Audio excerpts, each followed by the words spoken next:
Bom dia a todos. Meu nome é Felipe Moura, eu sou R2 de serviço aqui de gastroenterologia da UFRJ.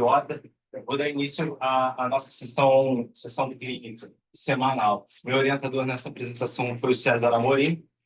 Essa é uma apresentação que o título dela é Qual que é o papel do gastroenterologista na anemia ferropriva. A gente sempre inicia as nossas sessões com a imagem da semana, antes, que é uma imagem que não tem correlação com o caso clínico, tá? Então, a imagem dessa semana é essa que vocês vão acompanhar no vídeo. Tá? A gente consegue ver numa endoscopia digestiva alta, então, a presença de um material não digerido no estômago.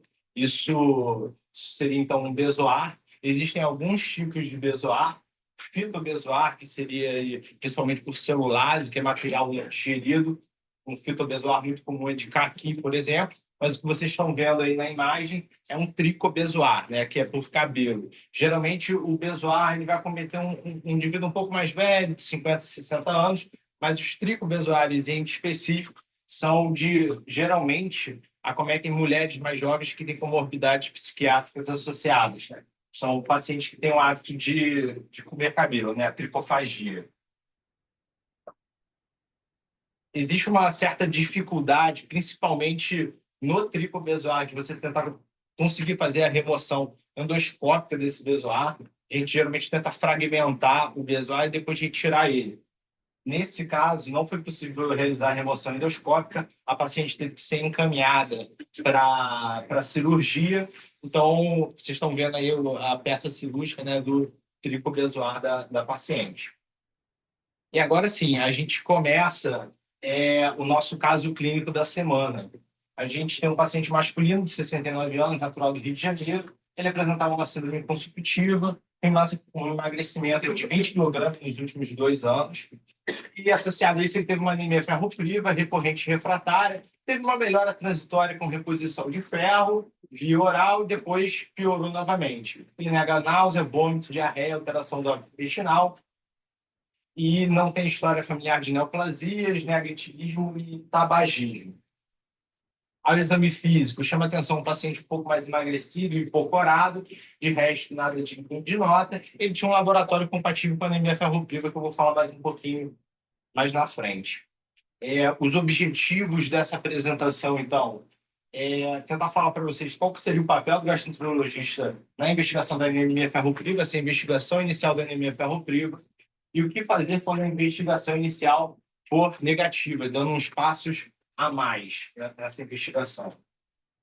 E eu começo, então, essa apresentação relembrando alguns conceitos básicos, a gente tem algumas definições na cabeça. A anemia ferropriva seria uma redução do ferro corporal total, que leva a uma anemia. A deficiência de ferro, como é a redução do ferro corporal total, especialmente dos estoques de ferro, mas não necessariamente levando a uma anemia. A deficiência funcional de ferro, que é o paciente que tem um ferro corporal total normal, mas ele tem dificuldade na mobilização desse ferro. O exemplo clássico disso é o paciente DRC, que você faz uma eritropoetina, ele tem uma demanda muito grande por ferro e ele não consegue mobilizar todo esse ferro. Que não é o nosso objetivo da aula falar sobre esse paciente. E a anemia da inflamação, que é um diagnóstico diferencial importante, uma anemia multifatorial associada ao aumento da produção de citocinas e a regulação positiva da hepcidina, que a gente vai falar daqui a pouco também.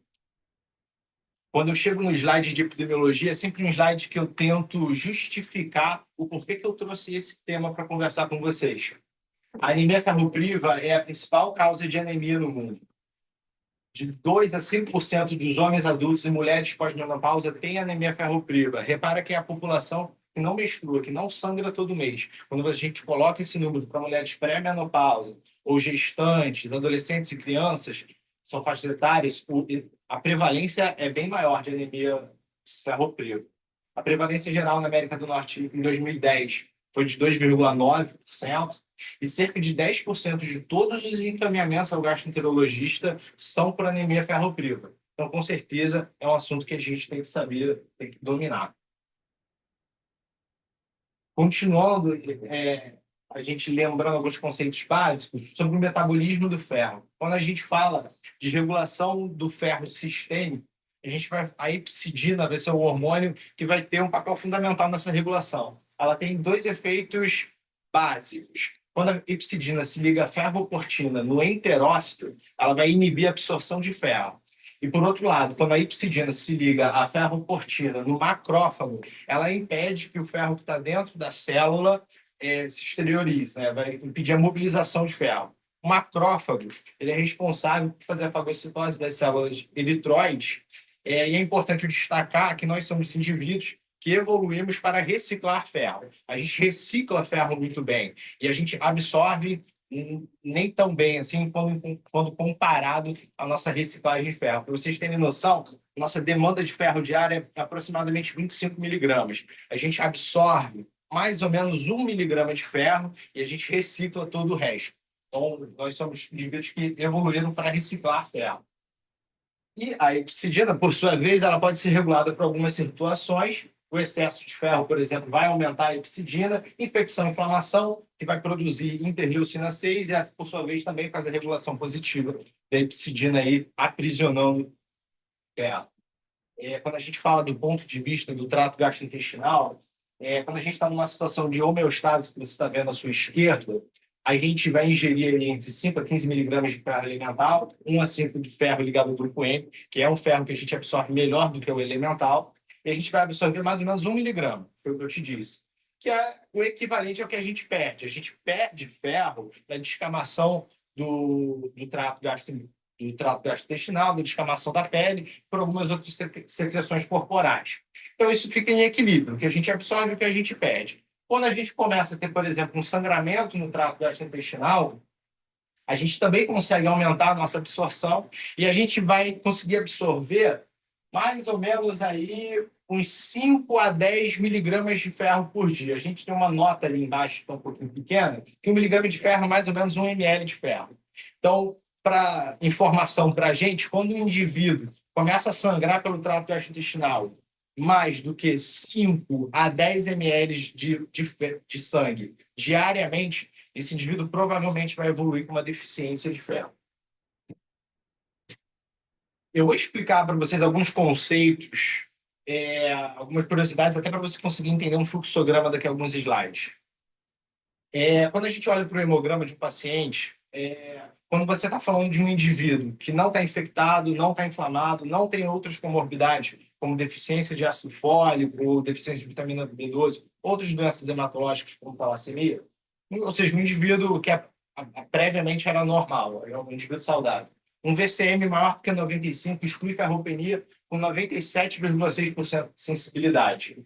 A gente sabe que um VCM normal ou reduzido pode ser compatível com anemia ferropriva. E, de curiosidade, o HCM seria um dos marcadores mais confiáveis. Ele ficaria reduzido tanto na deficiência absoluta quanto funcional de ferro. Quando a gente fala da cinética de ferro, um dos nossos exames mais importantes vai ser a ferritina. De novo, num paciente que não tem outras comorbidades, não está infectado, não está inflamado, a Sociedade Americana vai colocar para a gente que uma ferritina menor do que 15 vai te conferir uma especificidade de 99% de ferropenia, mas uma sensibilidade baixa. Então, um valor de 45 ainda te confere uma especificidade alta e uma sensibilidade melhor. Quando a gente fala da cinética de ferro como um todo, uma ferritina baixa é esperada, os nossos estoques de ferro estão reduzidos, os nossos marcadores de transporte vão estar aumentados, que é o TB, que é a transferrina, e a saturação de transferrina e ferro sérico vão estar baixos. Eu destaco para você, à direita na tabela, a deficiência de ferro associada a um paciente que está inflamado e infectado, que aí os valores de ferritina vão ser normais, a tabela coloca que muitas das vezes até maiores do que 100. Então, a gente acaba perdendo um pouquinho esse parâmetro. E aí você compreende, então, esse fluxograma daqui. Em um paciente sem outras comorbidades, um VCM maior do que 95, 97,6% de sensibilidade. Você nem precisa pedir cinética de ferro. Não pede. Mas se ele tiver um VCM menor, você vai pedir uma cinética de ferro. Uma ferritina baixa comprova a deficiência de ferro, uma ferritina alta exclui. Tudo que está no meio, você tem que olhar para o resto da sua cinética de ferro para você decidir se o paciente tem anemia ferropriva ou não. E agora a gente já começa a chegar em outro momento da apresentação, quando eu começo a falar sobre etiologias da anemia ferropriva. A gente consegue definir aí as etiologias da deficiência de ferro, a gente consegue dividir em algumas classes. Primeiro, existem algumas situações fisiológicas que você vai ter um aumento da demanda, que vai ser crianças, adolescentes, gestantes, tudo isso existe um aumento da demanda de ferro, o paciente pode desenvolver anemia. Fatores ambientais, então, paciente que tem uma ingesta inadequada, desnutrição, vegetarianos e veganos, a tabela também coloca, mas lembrando que a gente recicla muito bem ferro. Então, uma história curta de um paciente com uma ingesta inadequada não é compatível com a anemia ferropriva. Isso tem que ser uma exposição prolongada. Tá? E quando a gente fala de doença, né, de patologia, a gente pode ter fatores que diminuem a absorção de ferro e perda crônica de ferro. Tá? É importante também a gente ter em mente as drogas que estão relacionadas com a anemia ferropriva, que pode contribuir de alguma forma, e aí antiagregantes, anticoagulantes, nós que somos gastroenterologistas, o uso de anti-inflamatório não esteroidal sempre tem que estar presente na nossa anamnese, e os inibidores de bombas de próton também, que é um fármaco que a gente usa bastante. Aqui ele vai entrar no sentido de diminuir, né, fazer uma hipocloridria, e aí diminuir a absorção de ferro. O ferro ele é melhor absorvido em meio ácido. Algumas outras situações que não nos interessam tanto aqui nessa aula, seria aquela questão do DRC, né, que é a deficiência funcional de ferro ali na tabela embaixo. Ainda falando sobre etiologias, coloquei para vocês uma tabela que mostra em valores percentuais tudo isso que eu acabei de comentar com vocês. Eu marquei em vermelho tudo aquilo que não é do gastroenterologista, ou seja, a maior parte da tabela tem relação com a nossa especialidade. Tá? Em primeiro lugar, um sangramento uterino anormal, então a gente tem que estar atento a isso, né, mesmo não sendo ginecologista.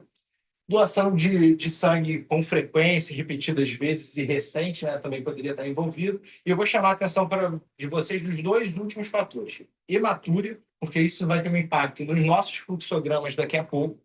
E epistaxe. Epistaxe, vou contar um caso curioso, que na nossa enfermaria aqui no ano passado, a gente tinha uma paciente com telangiectasia hemorrágica hereditária, e ela tinha epistaxe quase que diária. A gente mesmo assim investigou todo o trato gastrointestinal dela, a gente não achou nada no trato gastrointestinal, e ela realmente tinha uma anemia ferropriva, era uma anemia ferropriva importante, uma hemoglobina de quase 7, se eu não me engano, e era basicamente por epistaxe. Então, não é mentira esse menor que 1%, realmente existe. Tá? Coloco outra tabela aí para vocês, com algumas etiologias mais da nossa área. Então, assim, lembrando sempre das neoplasias, doença inflamatória intestinal, angiodisplasia, situações de hipocloridria, né, a gastrite atrófica, a H. pylori, eu vou comentar sobre isso mais à frente, cirurgias, né, isso é muito importante de estar na nossa anamnese também, gastrectomia, cirurgias bariátricas, que vão diminuir também a absorção de ferro. E algumas outras etiologias que eu vou comentar ao longo da apresentação.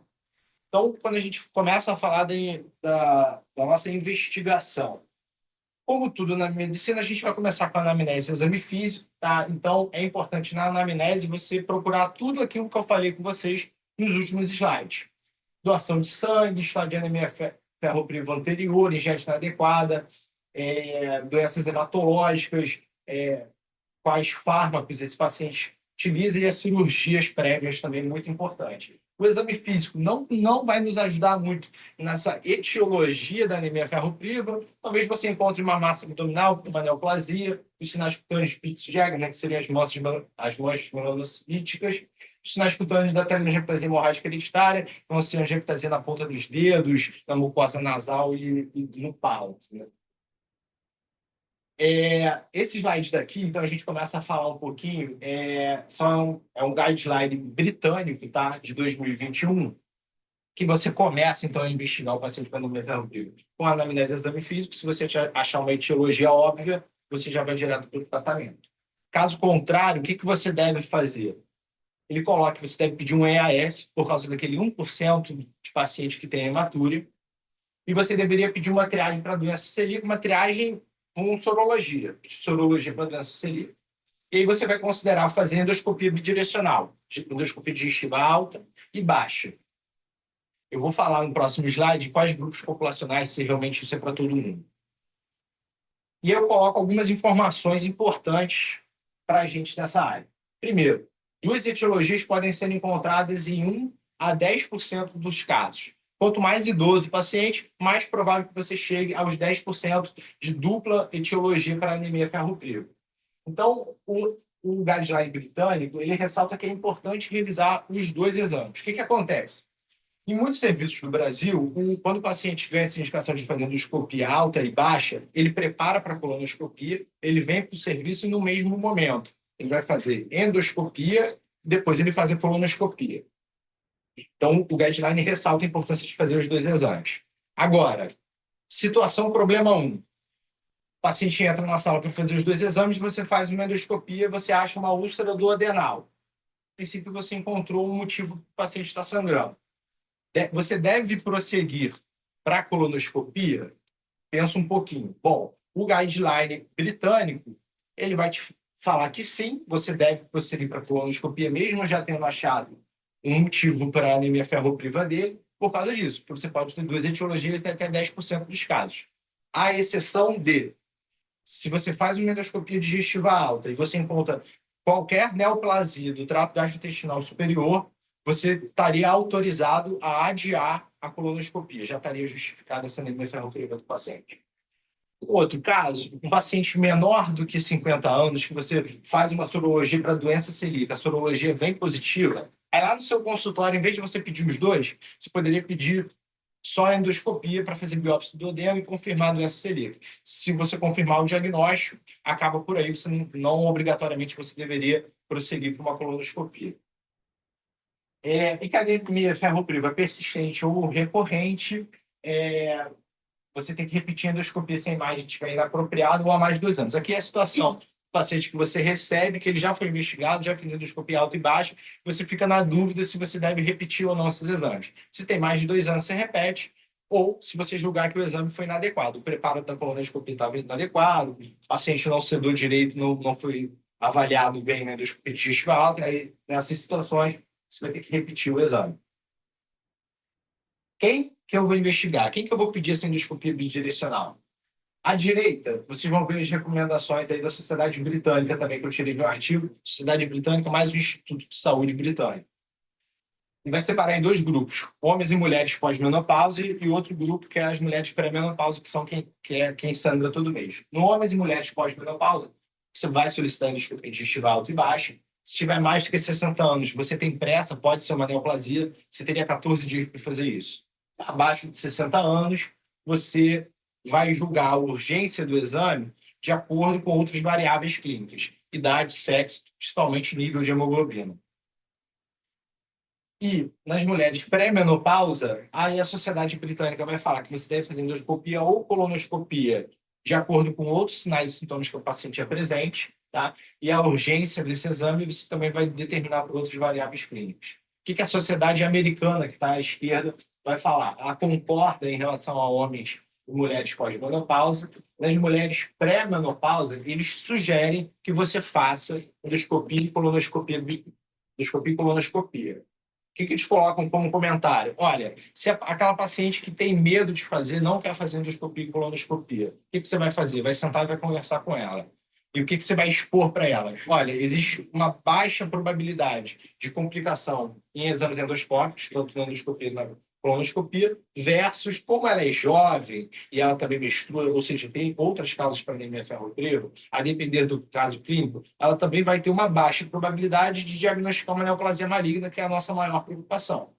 Então, se ela, exposto isso, né, que ela tem baixa probabilidade de complicação e baixa probabilidade de diagnosticar uma neoplasia, se a paciente optar por não fazer os exames, estaria autorizada a fazer um trial terapêutico com ferro oral. Se a paciente responder, tudo bem. Não respondendo, aí sim você tem que fazer endoscopia e colonoscopia. Se ela não responder, não pode deixar passar para fazer o exame. Outros grupos populacionais, homens jovens, é o mesmo algoritmo de pessoas mais velhas, idosos frágeis, e ponderar o risco-benefício, lembrar que o idoso ele vai ter múltiplas comorbidades, então, várias etiologias possíveis para explicar uma anemia ferropriva, e até quando você pensa num idoso mais frágil, um idoso mais acamado, tem que tomar cuidado para ver se o seu exame que você vai oferecer não vai trazer mais malefício para o paciente do que benefício. Existem alguns outros grupos populacionais específicos que eu não coloquei aqui, por exemplo, paciente com insuficiência cardíaca, doença renal crônica, que aí vai seguir um protocolo de cada especialidade, né, de cada instituição. Alguns comentários importantes sobre a endoscopia digestiva alta. Vou falar sobre H. pylori e doença celíaca. Sobre H. pylori, O que a Sociedade Britânica coloca? Olha, o H. pylori ele foi fracamente associado ao risco de desenvolver anemia ferropriva. Aqui a gente tem algumas questões. Primeiro, existe o risco teórico de que o H. pylori está competindo com você para absorver ferro. Dois, o H. pylori, em estágios mais avançados, vai promover um estágio de hipocloridria. Isso vai diminuir a sua absorção ao ferro. E, principalmente, o H. pylori é fator de risco, está associado com outras comorbidades, que essas sim dão anemia ferropriva. É o exemplo de gastrite atrófica e úlcera péptica. O que a Sociedade Americana fala sobre H. pylori? Olha só, se você investiga um paciente, você não encontra nenhuma outra etiologia para anemia ferropriva, mas o paciente veio com H. pylori positivo, está indicado o tratamento. A Sociedade Britânica vai colocar o seguinte: se você, situação, exemplo, chega um paciente, o paciente não tem nenhuma comorbidade, faz endoscopia colono, não acha nada, H. pylori positivo na biópsia. Tratar ou não tratar esse paciente para H. pylori não altera a resposta a ferro oral na anemia ferropriva. Tá? Então, por isso que o H. pylori está fracamente associado a desenvolver anemia ferropriva. Você pode argumentar que ele é fator de risco para desenvolver outras doenças, que essas sim vão estar relacionadas com a anemia ferropriva. E sobre a doença celíaca, bom, a Sociedade Americana vai, então, recomendar que você faça sorologia para a doença celíaca e, se vier positivo, você faz endoscopia com biópsia para confirmar a doença, para você evitar a biópsia de rotina em todos os indivíduos. Né? Isso é uma questão de custo até. E aí eu coloquei um dado assim, curioso, assim, só para debater, que existe um aumento da doença celíaca soronegativa com a idade. Talvez se alguém não esteja familiarizado com esse termo, a doença celíaca, para você dar o diagnóstico dela, você vai considerar clínica, teste sorológico, biópsia, teste genético, que a gente acaba não fazendo tanto assim na prática, e uma resposta à dieta sem glúten. Se o paciente corta o glúten da dieta, corta o glúten da dieta, o paciente melhora, isso fala a favor de doença celíaca. Então, ele tem esses 5 fatores. Para você diagnosticar a doença celíaca, você precisa de 4. Na ausência de algum desses fatores, você vai ter uma doença celíaca com alguns subtipos. Existem vários subtipos. O paciente que positiva 4, mas no teste sorológico ele negativa, isso é doença celíaca soronegativa. Ou seja, quanto mais velho o paciente, maior a probabilidade de que o meu teste sorológico venha negativo. Então, será que não seria apropriado, em indivíduos mais velhos, eu fazer a biópsia ao invés de fazer testes sorológicos? Isso é uma coisa que o guideline coloca, não existe essa recomendação, a princípio, atualmente, é sorologia para todo mundo, mas é uma coisa para se discutir, para a gente pensar para o futuro. Colocando também alguns exames complementares, que é a posição da Sociedade Britânica novamente. Existe o FIT, né, que vai ser um teste fecal para essa pesquisa de sangue nas fezes, e atualmente ele não está recomendado para estratificação de risco ou exclusão de câncer de colo retal em pacientes com anemia ferropriva. Ele é recomendado para o rastreio da população em geral, mas não para esse grupo de pacientes com anemia ferropriva. O que acontece? Existe essa meta-análise que foi feita, que é a meta-análise que a Sociedade Britânica coloca como referência, que você vai ver que a sensibilidade aí varia de 83% a 90%, 91%. Seria até uma sensibilidade boa, apesar de sim, ser uma neoplasia maligna, então a gente não pode errar. Né? Você pensar de 90 pacientes ali, 15 aqui à direita são os pacientes com câncer de colo retal que tiveram FIT negativo. O FIT deixou passar 15 neoplasias ali. Isso é um número relativamente alto, mas eles colocam que esses artigos eles tiveram um número alto de pacientes com anemia ferropriva dentro do grupo do FIT negativo. Eles acharam isso esquisito. Então, eles acharam que tem algum viés nesses artigos. Então, a Sociedade Britânica, nesse momento, ainda não sabe dizer qual que é o papel do FIT dentro dos pacientes com anemia ferropriva. Provavelmente, daqui a alguns anos, a gente vai ter esse papel melhor definido. O que fazer essa investigação inicial? Não evidenciar uma etiologia. Bom, se A endoscopia bidirecional não indica, não evidenciar uma etiologia, você está indicado a investigar o intestino médio. A Sociedade Britânica vai colocar que você também deveria investigar o trato urinário por causa daquele 1% de hematúria. E como que você vai fazer essa investigação do intestino médio? Com o exame de cápsula endoscópica. A Sociedade Britânica concorda com isso, a americana também. A americana vai colocar que se você tem um paciente com endoscopia bidirecional negativa, ele é assintomático, não tem complicações, você poderia tentar fazer um trial terapêutico ferro oral e ver se o paciente melhora ou não. Não melhorando, estaria indicada a cápsula endoscópica. A SGE, por sua vez, coloca que essa questão do trial terapêutico com ferro oral, ele ainda não existe evidência suficiente para a gente usar ele para decidir se a gente vai ou não investigar o intestino médio. Porque se você faz esse trial terapêutico, você pode estar atrasando o diagnóstico. No caso de neoplasia, isso pode ser um problema importante. Então, em diferentes grupos populacionais, a gente não sabe ainda qual o impacto que esse atraso pode levar para o paciente. E a outra recomendação ali da SGE é que se você tiver uma endoscopia e uma colonoscopia de boa qualidade, isso é suficiente para você prosseguir para a investigação do intestino médio, você não precisa repetir os exames.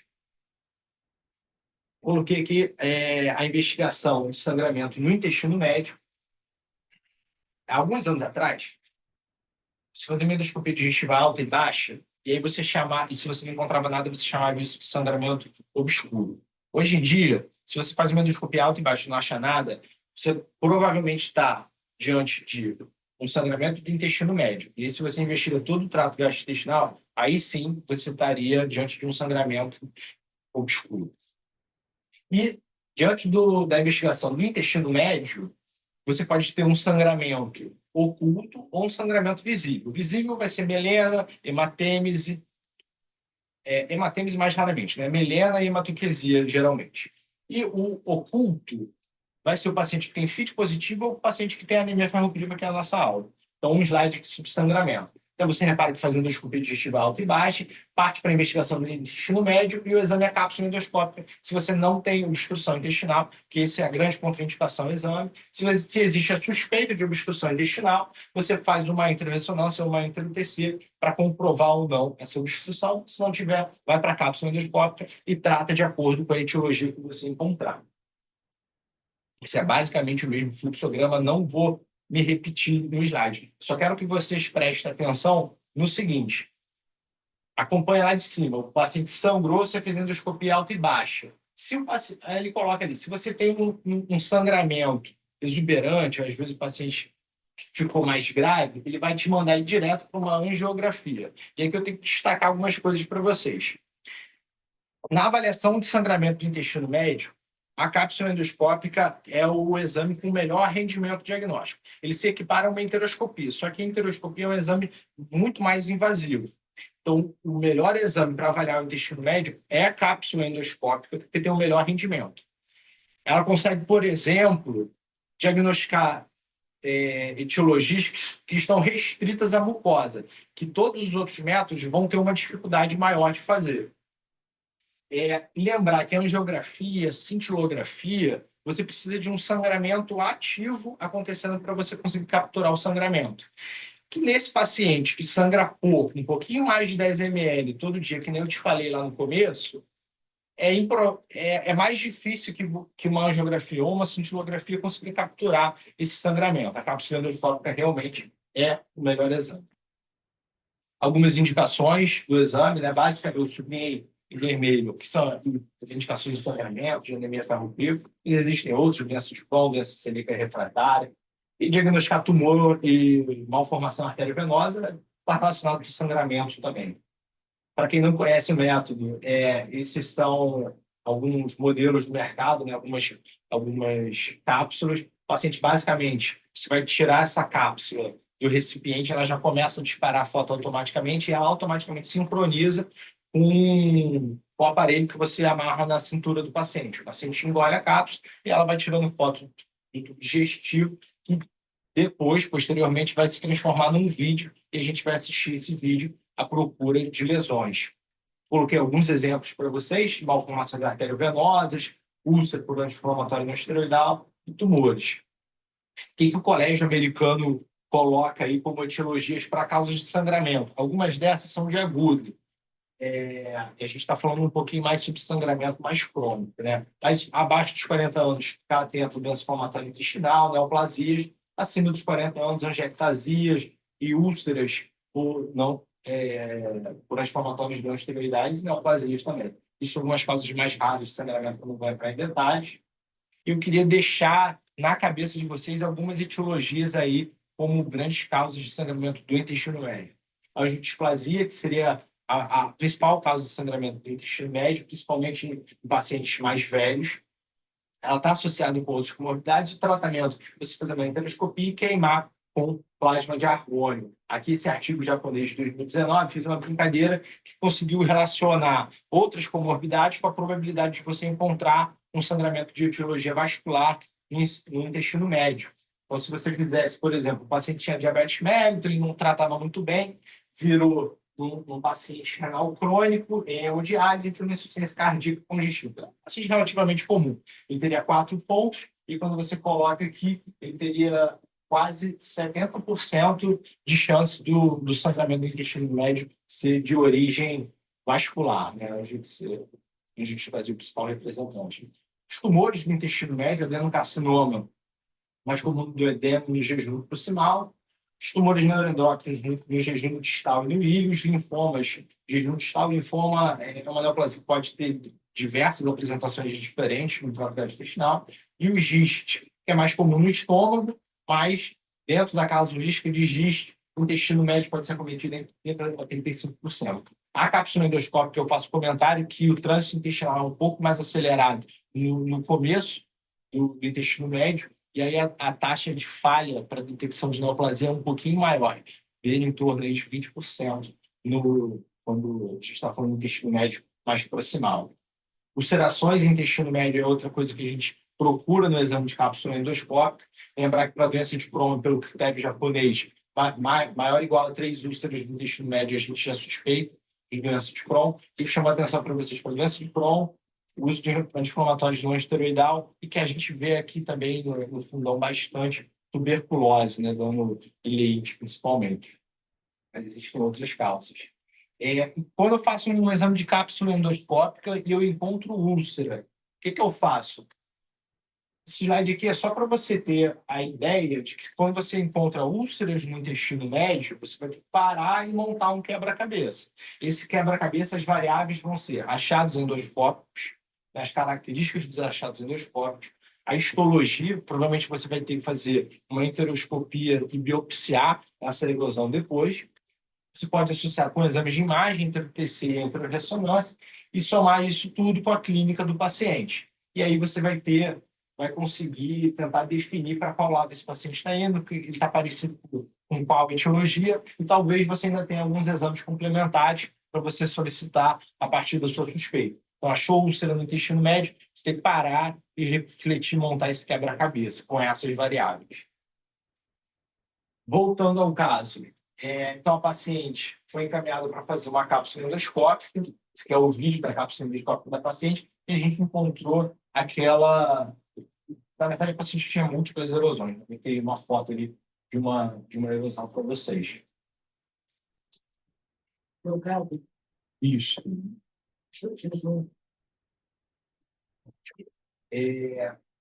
Então, assim, voltando ao caso, a paciente acabou fazendo uma ressonância magnética que foi solicitada em outro hospital, veio sem alterações, mas na cápsula endoscópica foram detectados múltiplas erosões e úlceras, tá? Algumas circunferenciais, então tinha bastante doença na cápsula endoscópica, e a paciente, então, foi encaminhada para uma enteroscopia e coletada biópsia, que foram compatíveis com doença de Crohn, tá?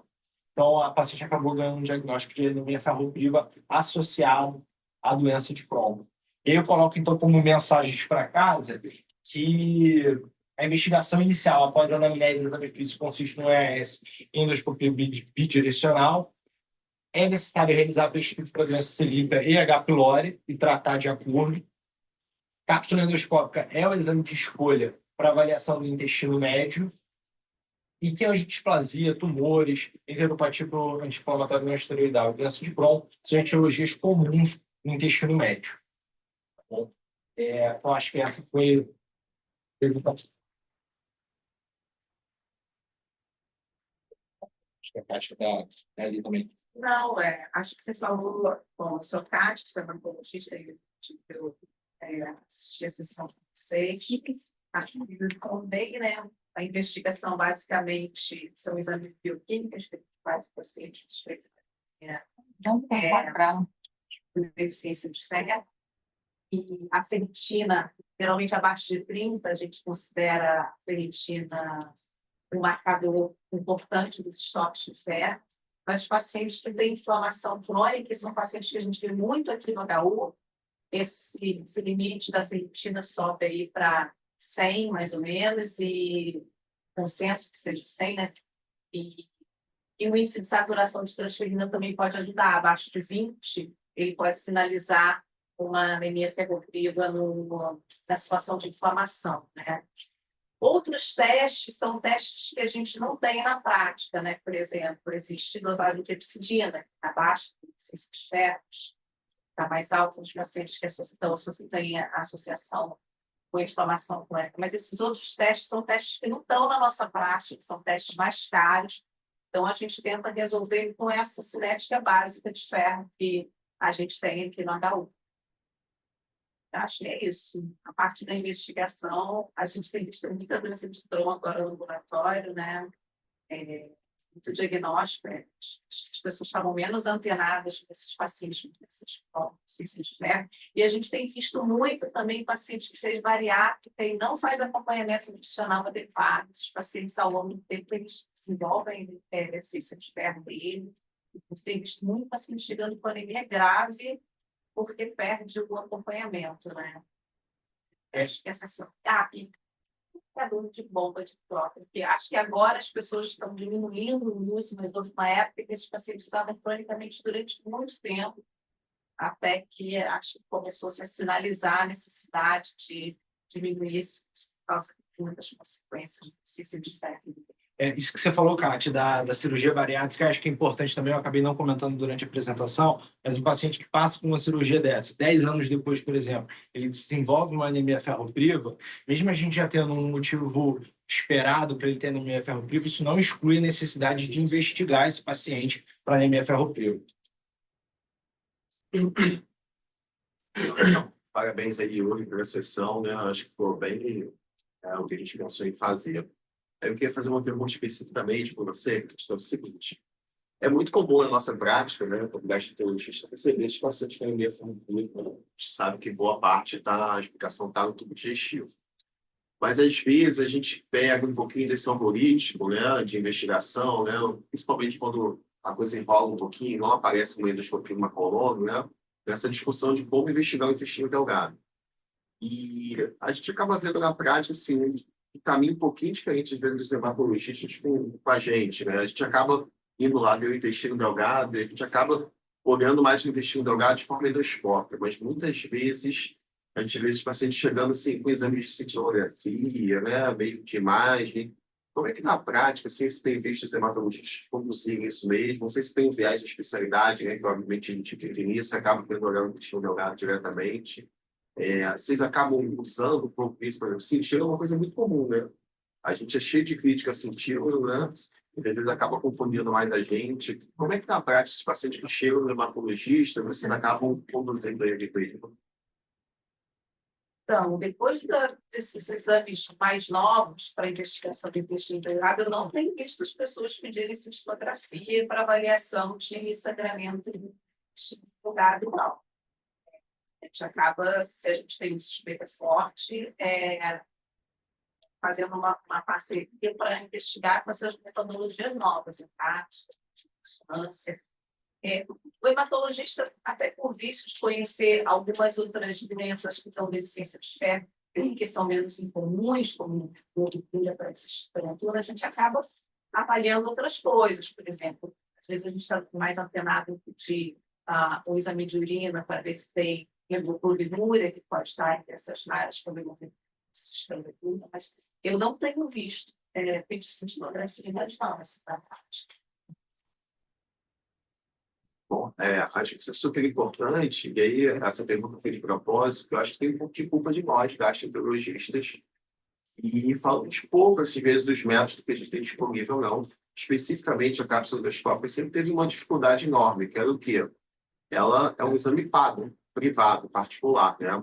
Isso mudou há pouco tempo atrás, ela entrou no rol da ANS. A única indicação é exatamente essa situação aqui que a gente está discutindo, né? Tem paciente que tem um sangramento, você não achou a causa, já investigou, né? Tem uma anemia ferropriva. Então, esse, teoricamente, os planos de hoje em dia tem que dar um caminho para o paciente.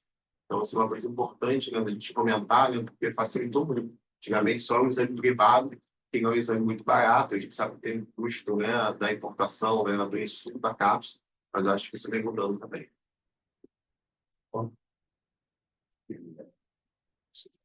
Bom dia, Yuri, parabéns. Digo isso para você uma vez que você é muito talentoso para dar aula. Estou repetindo aqui para quem não ouviu outra vez.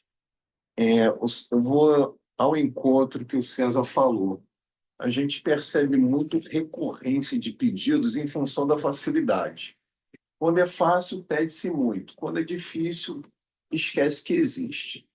E aí, Kátia, a gente percebe, por exemplo, tem muito pedido de endoscopia pesquisando doença celíaca e especialmente para pesquisar Helicobacter pylori.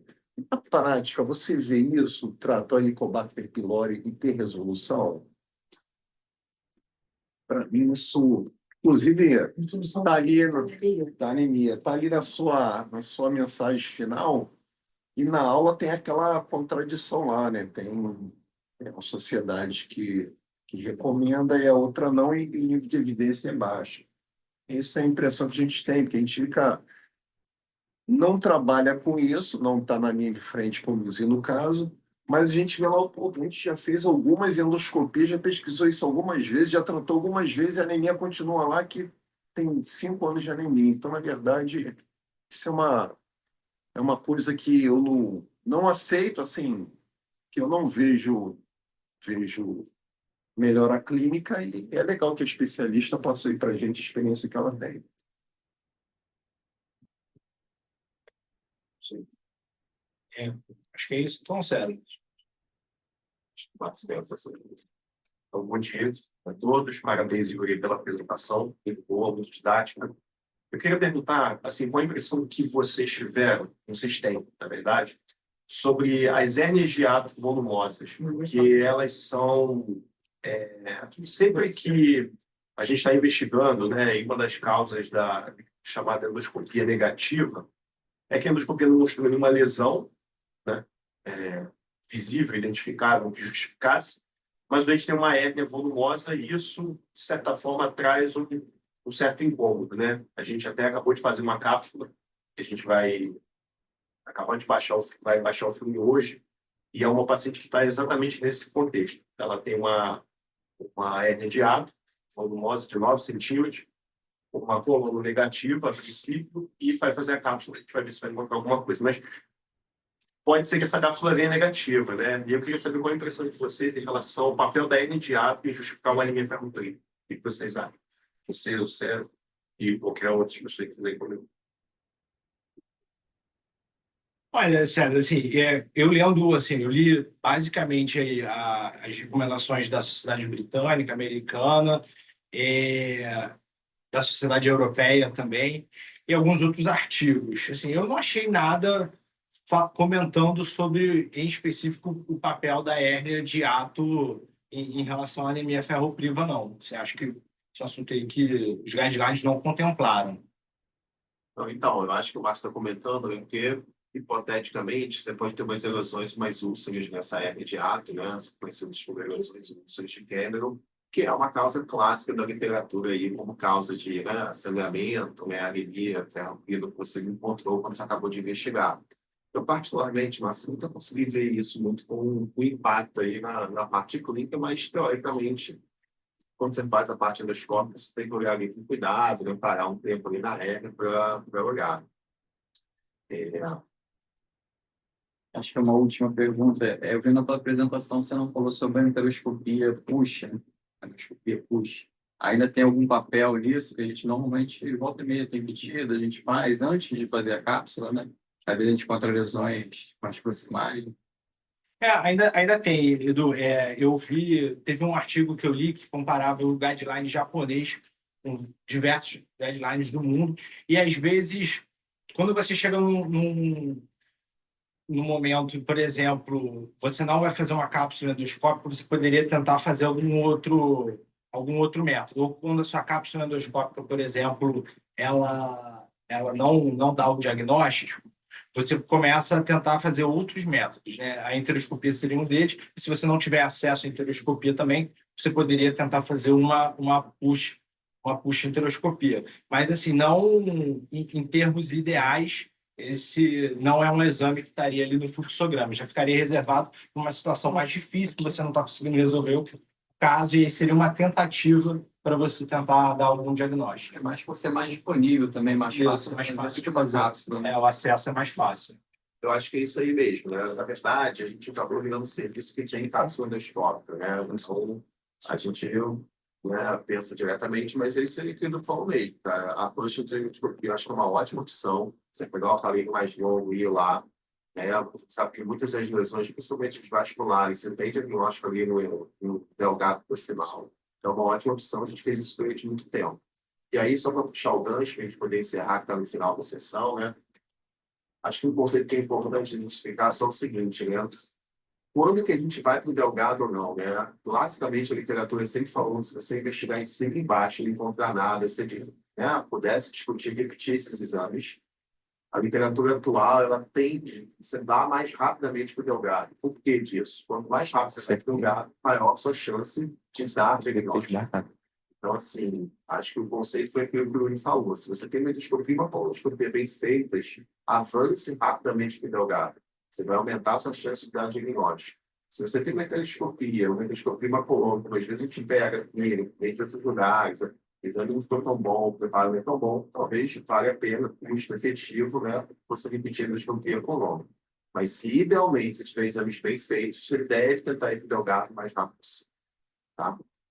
Bom, vou fazer as menções finais assim, agradecer ao Yuri pela sessão, dedicação, né? Foi intenso na realização, agradecer a Cátia de hematologia, eu acho que é super importante a gente, né, ir restaurando essa ideia de ter, né, pessoas de outras especialidades na sessão da gastroenterologia,